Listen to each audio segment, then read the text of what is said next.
Hey guys, Happy New Year. We still saying that, right? Happy New Year. Happy 2023. We made it. January is almost over, the longest month of the year. It always feels like it's 6 months long, and we're almost out. I have obviously taken an extended break from the holidays. I had my birthday. I turned 35.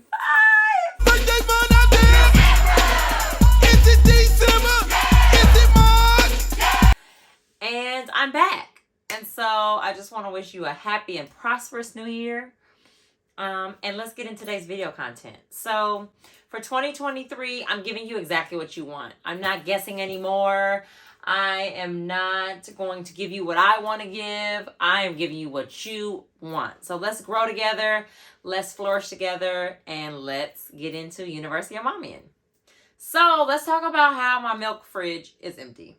That's what today's video is about. Regaining my milk storage because my milk freezer is empty, y'all.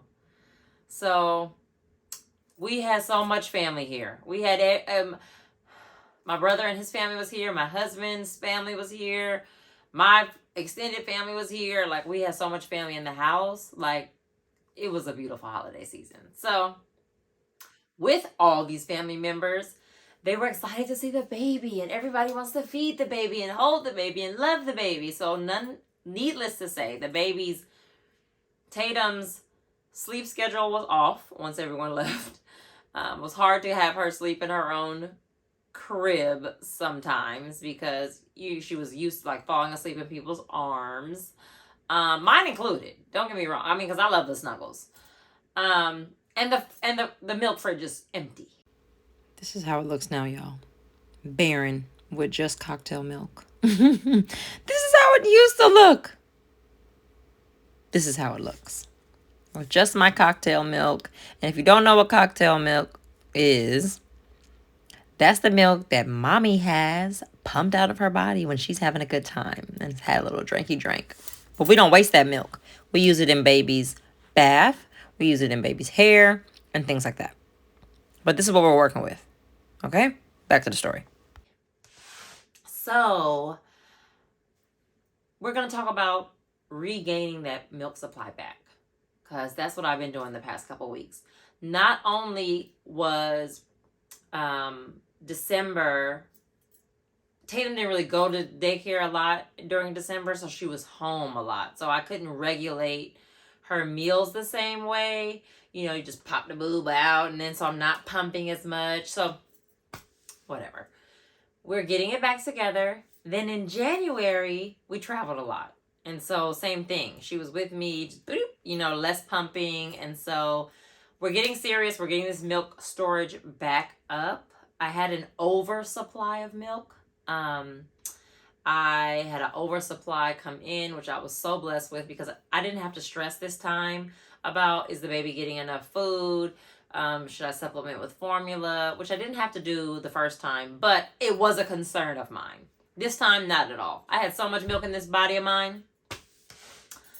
Milking, moo, sigh, moo. Okay, so this time around, I know what to do because I had to do it with Kinsley. When I returned back to work with Kinsley, she was 4 months old.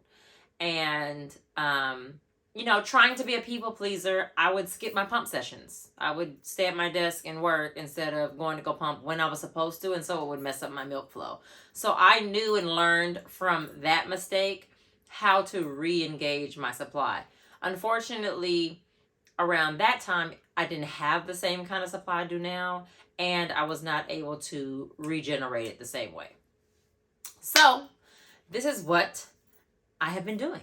So I have literally, only for this week, because we just started, I have been pumping every 2 to 3 hours, except for when I sleep. I am not waking up in the middle of the night to pump because my baby sleeps through the night. So and let's knock on wood because she could always change, okay? So I've been pumping every 2 to 3 hours. I usually wake up around 5 or 6, depending if I'm going to go work out before the kids get up. And so immediately when I get up, before I even brush my teeth, I pump. I put that in, and I brush my teeth as I pump, and then 2 to 3 hours increments. The reason why I'm doing that is because, one, I want my body to know, hey, we need more milk, right? The female body is so amazing. You cannot tell me that God is not real. Like, superhuman. You can tell your body, hey, we need more milk, and pump more, and it will create more milk, right?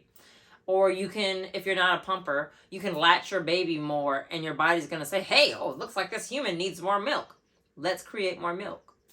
So that's what I've been doing. So every 2 to 3 hours, I have been pumping. So far, so good. And some of the pump sessions, 1.5, 2 ounces of milk, and that's okay.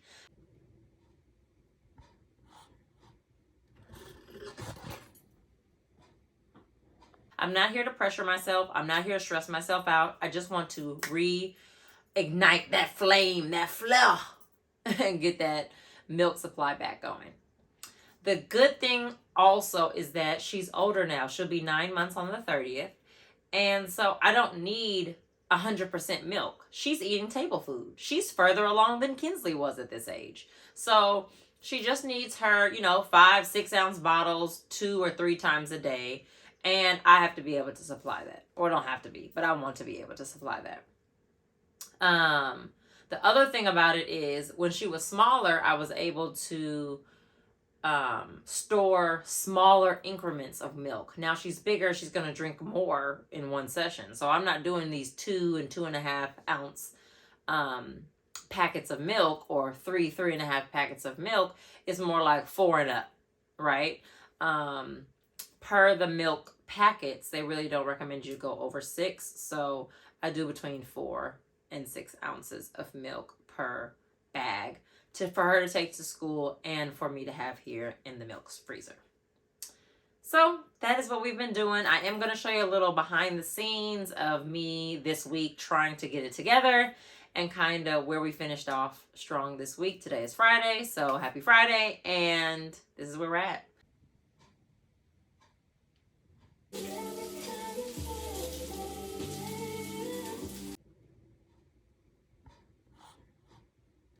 This you have to leave him for 2 minutes. So no pump session between 1 and 7 because the baby came home from daycare. Okay, y'all. Not too shabby for 1 week. I must say myself. Not too shabby. We're trying to get there. I mean, I don't expect for it to fill all the way back up, but we are getting somewhere. If you are a mom who is struggling to get your milk supply going, get your milk supply back going, I know some women who have stopped for like months and done this, and it's brought their milk back. So my main tip is to don't let it stress you out, because it is a stressful situation. If you are not able to supply the milk, go and buy the formula, go and buy the food, do whatever you have to do to feed your baby, because a fed baby is a happy baby. It doesn't matter if it comes from your body or not. Some people seem to think that breast milk is the best milk, but you do what you need to do for your kid. But yeah, they also have this system where you can pump for an hour every 20 minutes. So 20 minutes on to try and get that flow back, 20 minutes off, 20 minutes on, 20 minutes off, 20 minutes on for 1 hour. And then you do that, like every couple hours to try and re-stimulate that milk flow. So if you are in this season of your life and your breastfeeding journey, let me know.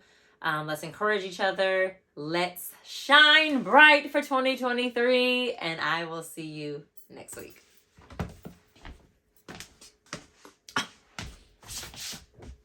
forgot to tell you. We got a new day. I forgot to tell you. We have a new day. All videos will be uploaded on Fridays at 11 a.m. Pacific time. Thursdays was just not doing what it needed to do for me. So we are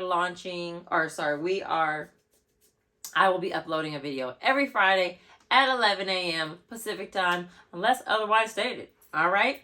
Let me mean it.